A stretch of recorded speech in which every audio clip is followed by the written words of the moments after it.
एक बार की बात है, एक बहुत बड़ा नेता एक साधु के छोटे से आश्रम में गया, क्योंकि उसने बहुत सुना था उस साधु के बारे में और उसके मन में आया कि मैं एक बार जाकर के देखता हूँ कि लोग इतनी तारीफ क्यों करते हैं उसकी।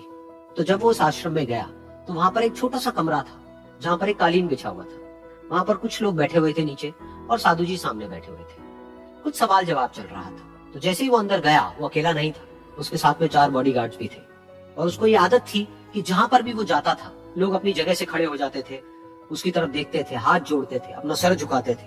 लेकिन यहाँ पर ऐसा कुछ भी नहीं हुआ। साधु ने उसकी तरफ देखा तक नहीं, क्योंकि वो साधु किसी के सवाल का जवाब दे रहे थे। लेकिन नेता को इस बात पे गुस्सा आ गया। नेता को लगा कि ये मेरी बेइज्जती है। तो उस नेता ने साधु की बात को बीच में ही काटते हुए थोड़ा गुस्से से कहा, मैं आपसे कुछ कहना चाहता हूँ। साधु ने उसकी तरफ देखा और बोले, आप थोड़ी देर रुकिए, पहले मैं इनके सवाल का जवाब दे लूं, उसके बाद में मैं आपसे बात करूंगा।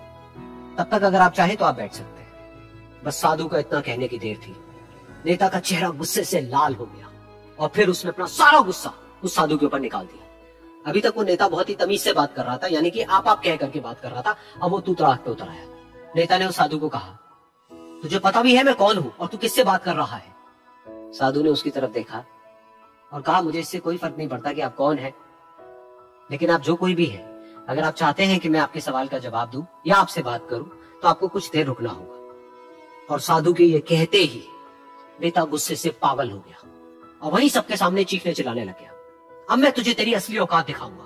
तूने मुझसे पंगा लेकर के ठीक नहीं किया है। तुझे पता भी है मैं तेरे बारे में क्या सोचता हूँ। साधु ने फिर से उसकी तरफ देखा और बड़े ही प्रेम से कहा कि मुझे इससे कोई फर्क नहीं पड़ता है कि आप मेरे बारे में क्या सोचते हैं। आप जो चाहे वो मेरे बारे में सोच सकते हैं। फिर उस नेता ने बोला कि तू चाहे सुनना चाहता है या नहीं, लेकिन मैं तुझे बताऊंगा यही सबके सामने कि मैं तेरे बारे में क्या सोचता हूँ। तू एक बहुत ही घटिया इंसान है।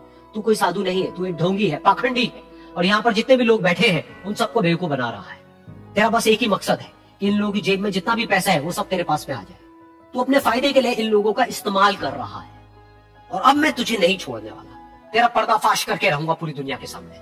लेकिन उसके इतना बोलने के बाद भी उस साधु के चेहरे पर हल्की सी मुस्कान बनी ही रही। ये देखकर वो और दिल मिला गया और उसने कहा, अब बहुत हुआ, अब मैं यहाँ 1 मिनट भी नहीं रुकने वाला।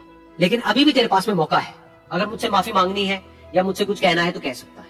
इतना सब होने के बाद भी साधु बिल्कुल शांत था और उनके चेहरे पर एक मुस्कान थी। उन्होंने अपनी आंखें बंद कर ली। फिर साधु ने अपनी आंखें खोली, हाथ जोड़े और कहा कि मुझे आपसे कोई गिला शिकवा नहीं है। मेरे मन में आपके लिए कोई भी गलत ख्याल नहीं है। जो भी आपने मेरे बारे में कहा वो आपकी अपनी सोच थी। तो मुझे आप में कोई भी बुराई नजर नहीं आती है। मुझे आप एक बहुत ही भले इंसान लगते हैं। और साधु के इतना कहते ही नेताजी का दिमाग 7वें आसमान पर पहुंच गया।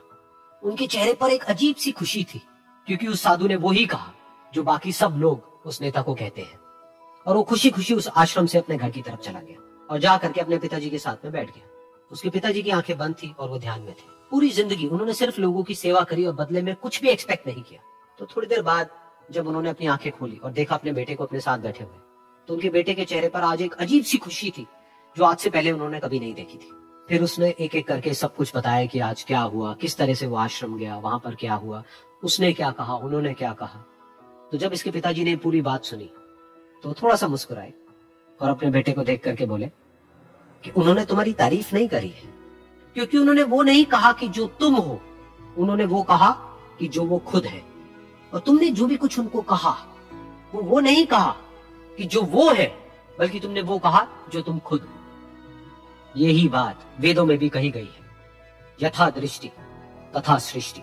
ये दुनिया तुम्हें वैसी नहीं दिखती है जैसी कि ये दुनिया है। ये दुनिया तुम्हें वैसी दिखती है जैसे तुम खुद हो। जिसकी नजर जैसी है उसके लिए ये दुनिया वैसी ही है। तो अगर तुम अपनी दुनिया को बदलना चाहते हो तो उसका सिर्फ एक तरीका है, अपनी नजर को बदलो।